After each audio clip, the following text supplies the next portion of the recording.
আসসালামু আলাইকুম রহমতুল্লাহি ওবরাকাতু। জন্ম আমার নবীর যুগে যদি হতো তাহলে কতই না ভালো হতো। বিশ্বনবীর পিছে নামাজ পড়তে পারতাম, বিশ্বনবীকে দু নয়ন ভরে দেখতে পারতাম, তাই না? এটা নিয়ে একটি গজল আছে, তো চলো সকলে একসাথে গজলটি গাওয়া যাক হৃদয় থেকে। জন্ম আমার নবীর যুগে হলে কেমন হতো,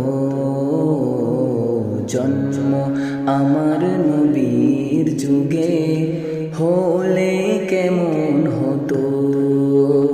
দুনয়নে রাসূল পাক দেখিলে কেমন হতো,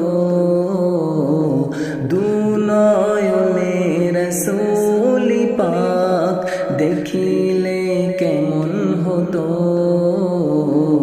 জন্ম আমার নবীর যুগে হলে কেমন হতো,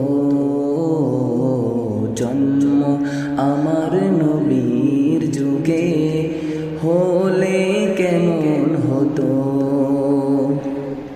আসতো ভেসে হযরতে বেলালের মধুর আযান, যে আযানে ছিল এমন প্রেম মুগ্ধ রহমান।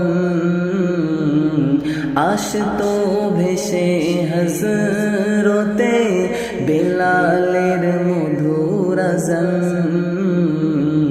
যে আযানে ছিল এমন প্রেম মুগ্ধ রহমান। দয়ার নবীর পিছে নামাজ পড়লে কেমন হতো, দয়ার নবীর পিছে নামাজ পড়লে কেমন